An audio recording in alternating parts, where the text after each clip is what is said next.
আজকে এই গল্পটা শোনার পরে হয়তো তোমরা বলবে, তোমার ছেলেকে নিয়ে এত আধিক্যতা করছো, মনে হয় যেন আর কারোর ছেলে থাকে না। আমি জানি অনেকেই হয়তো বিরক্ত বোধ করবে যে ছেলেকে নিয়ে বেশি আধিক্যতা করি, অথচ একটা মায়ের কাছে একটা ছেলে যে তার ছেলে যে কি সেটা একমাত্র মাই জানে, সেটা একমাত্র মাই জানে। ছেলের চোখ মুখেই যেন কেমন একটা মানে একটা কেমন যেন দেখা যাচ্ছিল, ছেলের চোখ মুখে কেমন যেন একটা মা দেখতে পারছিল, মা বুঝতে পারছিল যে কিছু একটা ব্যাপার আছে। যেহেতু মা আর মার মত থেকে ভালো কেউ বোঝে না, ছেলে বরাবরই মার সব থেকে কাছের বন্ধু, মার সব থেকে আর কি একদম ভালো আর কি একটা বন্ধু। সব থেকে ভালোবাসার মানুষ হচ্ছে মায়ের কাছে তার ছেলে। হ্যাঁ, বাবা আছে, বাবা তো অবশ্যই, বাবা বাবার জায়গায়, ছেলে ছেলের জায়গায়। তো আমরা পরিবারের 4টি মানুষ, আমি, আমার বর আর আমার ছেলে আর আমার মেয়ে। মেয়ে একটু মানে রাগী, একটু উগ্র মেজাজি, ও সহজেই না কিছু বুঝতে চায় না, যেটা বলবে সেটাই আর কি শেষ কথা। বায়না, আহ্লাদ, আবদার এগুলো নিয়ে মেয়ের মধ্যে পুরো ভরা। আমার মাঝে মাঝে, আমি মা তো বলতে পারি না, তাও মাঝে মাঝে বিরক্ত করি যে কেন রে তুই এরকম বায়না এরকম আবদার করিস কেন, যেগুলো জিনিস খুব মানে সহজেই পাওয়া যায় না, সহজেই আর কি ওগুলো আনা যায় না। ওই যে বাবার আদরের মেয়ে, তো ওই জন্য বাবা বাবার আদরের মতন মানুষ করছে তার মেয়েকে, আর আমি আমার ছেলেকে সেরকমভাবে তৈরি করেছি। এ নিয়ে ভাগ হয়ে যায় সংসারে টিটকারি, হাস্য, রসিকতা চলতেই থাকে। বাবা বলে তোমার ছেলে, আর আমি বলি আমার বরকে তোমার মেয়ে। মানে আমার বর আমাকে বলে তোমার ছেলে, আমি আমার বরকে বলি আমার তোমার মেয়ে। এইরকম ভাগ বাটারা হয়ে যায়। আমি বলি হ্যাঁ আমারই তো ছেলে, আবার কিছু যদি মেয়ের নামে বলি অমনি আমার বর রাগ হয়ে যায়। আবার আমি যদি আমার ছেলের সম্বন্ধে যদি বলা হয় আমিও রাগ হয়ে যাই। এইরকমই চলতে থাকে। মনে হয় বাড়িটা একটা খেলাঘর, খেলা যেরকম খেলতে থাকে, এই তুই আমার দলে ও আমার দলে, এইভাবে চলতে থাকে, ঠিক আমাদের বাড়িটাও এইরকম। তো আর কি বলবো, ছেলে বড় হয়েছে, ছেলে মায়ের কথা শুনে অত চিল্লা হল্লা কিছুই না ছেলের প্রতি আমার করতে হয় না, বরঞ্চ তো আমার মেয়েরই জন্যই সমস্যা, মেয়ের জন্যই আমার মানে চিল্লা হল্লা করতে থাকে। তো ছেলে আমার কাছে সেরকমভাবে কোনোদিনই কিছু আবদার করেনি, আমার কাছে ছেলে কোনোদিনই সেরকমভাবে কিচ্ছু বায়না করেনি।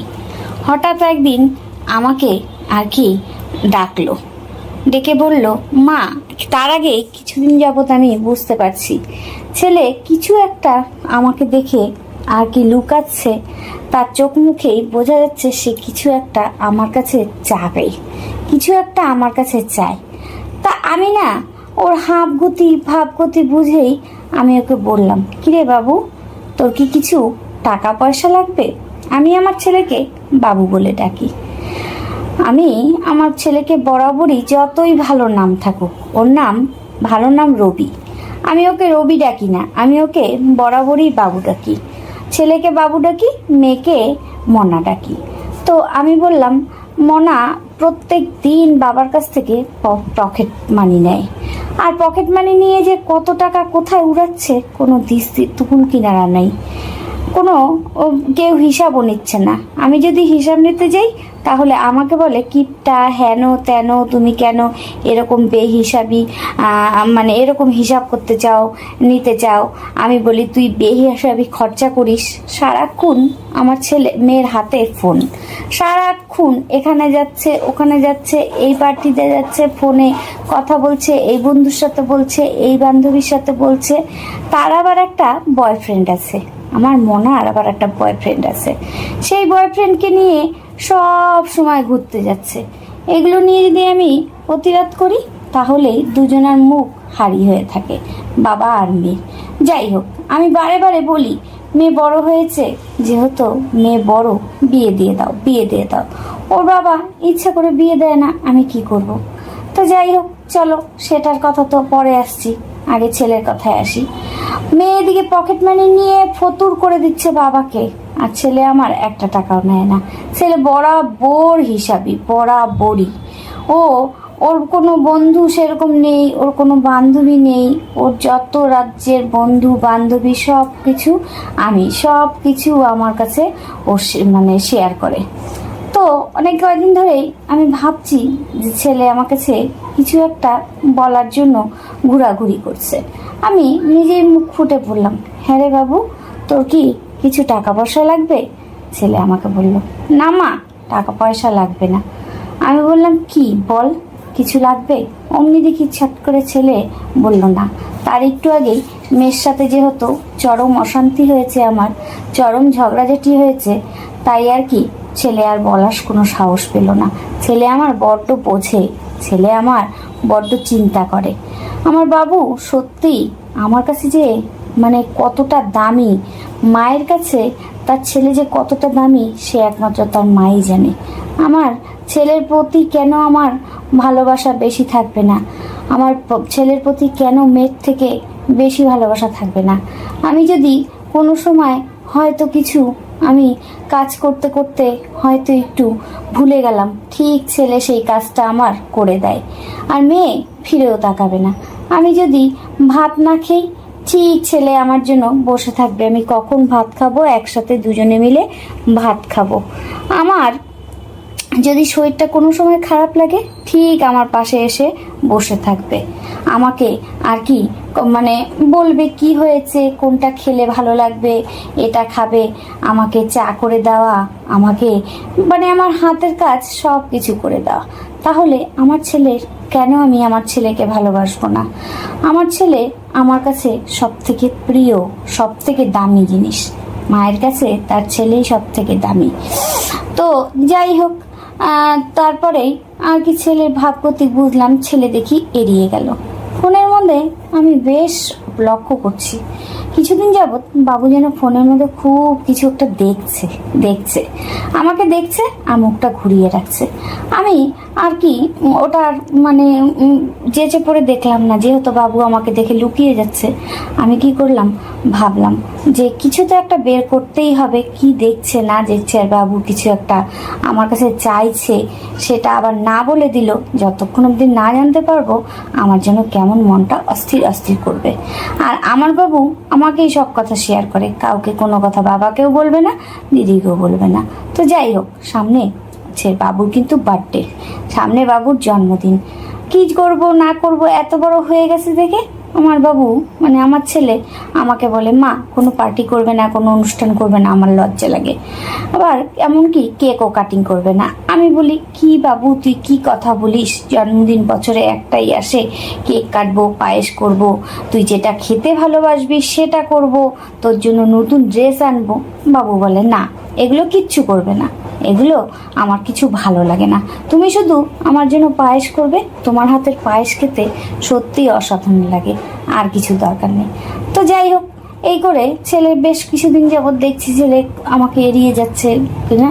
তো হঠাৎ করে ছেলে ফোনটা রেখে ছেলে বাইরে বেরিয়েছে একটু, ওই সুযোগে আমি একটু ফোনটা দেখে নিলাম, যে দেখি তো ফোনটা কি দেখছে। যাই হোক, আমিও দেখে না দেখার ভান করে রইলাম। ভান করার তারপরেই আস্তে আস্তে ছেলের জন্মদিন চলে আসলো। ছেলে এখনো বলতে পারলো না আমাকে, আর বলতে পারবে কিনা তাও জানি না। ছেলের জন্মদিন যখন বুধবার, আর আমি মঙ্গলবার দিনই ভাবছি যে যে জিনিসটা বাবু চাচ্ছে সেটা আমি বুঝে গেছি, মঙ্গলবার রাত্রে সেই জিনিসটা আমি দিব, এটা আমি ডিসিশন নিয়ে নিছি। জানি এটা নিয়ে একটু বাড়াবাড়ি হবে, কিন্তু বাড়াবাড়ি হলেও আমার ছেলে তো কোনো ব্যাপার না। তাই কি হয়েছে, তো আমার ছেলে কিছু চায় না, এইটুকু এটা চেয়েছে, তার জন্য আমি এটা যদি না দিতে পারি তাহলে আমার মনটা খারাপ লাগবে। তাই আমি মঙ্গলবার দিন ঠিক 12টা বাজতে 1 মিনিট বাকি তখন তার ঘরের দরজার সামনে দাঁড়িয়ে রইলাম। সেলিব্রেট করবো তো। তো 12টাও বাজলো, আর টক করে তাকে আমি আর কি মানে সারপ্রাইজটা দিলাম। ছেলে তো আমার সারপ্রাইজটা দেখে এত খুশি, আমাকে বলল, মা তুমি কিভাবে টের পেলাম? আমি বললাম, আমি তো মা, আমি তো সব কিছু টের পাই। ছেলে বলল, আমার সত্যি অনেক দিন ধরেই মনে হচ্ছিল, তোমাকে বলে উঠতে পারছিলাম না। তো কি মনে হচ্ছিল, চলো সেই কথাটাই তোমাদেরকে বলি। ছেলে কি চাচ্ছিল? ছেলে চাচ্ছিল একটা পোষ্য কুকুর, একটা ডগি, তার বড্ড আর কি প্রিয় জিনিস, সে খুব পছন্দ করেছে। কিন্তু ও যেটা পছন্দ করেছে সেটার অনেক দাম, তো তার জন্য বলে সাহস করতে পারছে না। তাই মাকে বলল যে মা, আমি এই পোষ্যটাকে আর কি খুব পছন্দ করছি, আমার খুব ভালো লাগে। আমি ভাবলাম এত দাম দিয়ে তুমি যদি না দাও। তখন মা বলল, তুমি আমার কাছে, মায়ের কাছে ছেলে এত দামি, আর তার থেকে কোনো জিনিস আমার কাছে দামি হতে পারে না। আর এটা যেই দাম হোক, তুমি তো আমার কাছ থেকে কোনো কিছু চাও না, কোনো কিছু কোনো সময় টাকা নাও না, কিছুই নাও না, দিদি নেয়। তাই তুমি একটা জিনিস চেয়েছো, আমি ভাবলাম একটু কষ্ট করে দেই। বাবাকে বলেছি, বাবা রাজি হয়ে গেছে। তো যাকে আনা হয়েছে, যে মানে পশুটাকে আনা হয়েছে, সেই পশুটার নাম দিয়েছে হচ্ছে ল্যাব্রা। ল্যাব্রা বড্ড হাসি খুশি, বড্ড আর কি মিষ্টি। ছেলে যে কি খুশি, ছেলে যে কি খুশি। ছেলে বলল, একে পেলেই আমি সব কিছু আর কি বাইরের সব জিনিস ভুলে যাব, আমি এর সাথেই সময় কাটাবো। এই করে ল্যাবরা এখন সারা দিন বাড়িতে সবার সাথে মন জুগিয়ে চলে। এমনকি মানে মনার সাথেও খুব হাসি খুশি হয়ে গেছে। মনাও এখন বাড়ির থেকে বাইরে কম জের হয়, সারাদিন ল্যাবরাকে নিয়ে থাকে। ল্যাবরা আর বাবু খুব দুজনে বন্ডিং হয়ে গেছে, এমন মায়া হয়ে গেছে তার উপরে, সবাই তাকে ভালোবাসে। এখন তারা দুই ভাই বোন, আবার এই আরেকজন ভাই আসছে। মানে এখন আমার সেই দুই ছেলে এক মেয়ে, আমি এখন তাকে ছেলে ভাবি ছেলে বলেই আমি এখন মানি, কারণ ওদেরও তো জীবন আছে, ওদেরও তো প্রাণ আছে, ওরাও খুব ভালো মানুষ। আর পোষ্য এত ভালো হয়, যদি কাউকে মানে তখন সে তার কাছে সব থেকে মানে খুব খুব বিশ্বস্ত লোক হয়ে ওঠে। তো যাই হোক, এখন একে নিয়ে সবাই হাসি খুশি আছে। হ্যাঁ, একটু অসুবিধা হয় বাড়িতে এক্সট্রা মানুষ থাকলে, আর তার পিছনে খাটনি করতে একটু সমস্যা হয়, কিন্তু আমার ছেলে বাবু সারাক্ষণই তাকে দেখাশোনা করে। সেই মানুষটা না, মানে সেই পশুটা না একটুকু ল্যাবরা একটুকু না মানে বিরক্ত করে না, একটুকু জ্বালাতনও করে না। সে দিব্যি, আমরা এখন রাতে ঘুমাই, সে দিব্যি আমার পাশে এসে শুয়ে থাকে। আবার বাবুর পাশেই বেশি শুয়ে থাকে। যেদিন আবার মন চায় যে না আমার সাথে পাশে থাকবে, সেদিন চলে আসে। দেখে না বড্ড মায়া হয়। হঠাৎ করে একদিন ব্যালকনির সামনে যেহেতু রাখছি আবরাকে, দেখি ওর মতনই একজন যাচ্ছে। ও হাঁ করে দেখছে তাকিয়ে। আমার মনে হলো ওরই কেউ কোনো পরিচিত নাকি। তারপরেই রাস্তা দিয়ে যে নিয়ে যাচ্ছিল, ওর আর কি বাবা হোক মা হোক যাই হোক, আমি মানে যেইভাবে ডাকে, আমি তাকে বললাম যে এরকম কোথার থেকে আনছো। তখন ওই যেই ঠিকানা দিল, তখনই আমাকে আমিও একই ঠিকানার থেকে আনছি। তো তখন আমাকে উনি বলল যে এর না একজন যমজ ভাই আছে। এ কথা শুনে আমার মনে হলো তাহলে ওই না তো। তারপরেই যখন শুনলাম যে হ্যাঁ এই যমজের ভাই, ল্যাবরার যমজ ভাই, তখন খুব খুশি হলাম। যাক, ওর তো একজন কেউ আছে। তারপরে আমাদের ঘুরতে যাওয়ার কথা, বাবু আমি সব ঘুরতে যাব। এখন ল্যাবরাকে তো আর নিয়ে যাওয়া যাবে না, ল্যাবরাকে তার ভাইয়ের বাড়িতে পৌঁছে দিলাম। সেখানে খুব খুশি আছে, ফোনে কথাবার্তা হয়, ফোনে আমরা জিজ্ঞেস করি কি করছে, বলছে দুই ভাই মিলে খুব ভালো আছে, দুই ভাই মিলে খুব আনন্দে আছে। আমি ভাবলাম ভালোই হলো, ওরও একটা রিলেটিভ হয়ে গেল। তো ফোনে ওকে দেখলাম, ভিডিও কল করলাম, যেহেতু ওকে মানে এত ভালোবেসে ফেলছি, ওকে ছাড়া 1 মিনিটও থাকতে পারি না। তো ভিডিও কলে দেখলাম বড্ড খুশি আছে। যখন ডাকলাম আমি, তখনই একদম মনে হয় ছুটে আসে। ভালোবাসে, আর ওর ভাইও দিব্যি মিলেমিশে দুজনে আছে। তো ভালো লাগলো। যাই হোক, ওরও কোনো রিলেটিভ আছে, ওরও ভাই আছে, শুনে খুশি হলাম। তো আজকের বন্ধুরা আজকের গল্পটা কেমন লাগলো অবশ্যই কমেন্ট করবে, কারণ পরশুকে এমন কেউ নেই ভালোবাসে না, সবাই ভালোবাসে। তো পরশুকে যদি কেউ ভালোবেসে থাকো তাহলে অবশ্যই একটা লাইক করে দিবে। জানি না আমি গল্পতে তোমাদের কতটা বোঝাতে পারি, তবে আমার মন চায় আমি তোমাদেরকে অনেক সুন্দর সুন্দর গল্প বলি। তো আমি যেরকম গল্প জানি ঠিক সেরকম গল্পই তোমাদেরকে বলি, তোমাদের যদি শোনাই, তোমাদের যদি ভালো লেগে থাকে তাহলে একটা লাইক করে দিও। আর গল্পটা কে কোথার থেকে দেখো শোনো অবশ্যই কমেন্ট করো। ল্যাবড়াকে কার কার পছন্দ হয়েছে একটু কমেন্ট করে বলো। টাটা, আজকের মতন এইটুকু। দেখা হচ্ছে বন্ধুরা নেক্সট গল্পতে। ততক্ষণই যেন তোমরা সবাই ভালো থেকো, আর আমার চ্যানেলটাকে তোমরা বেশি বেশি করে সাপোর্ট করো। কেমন বন্ধুরা?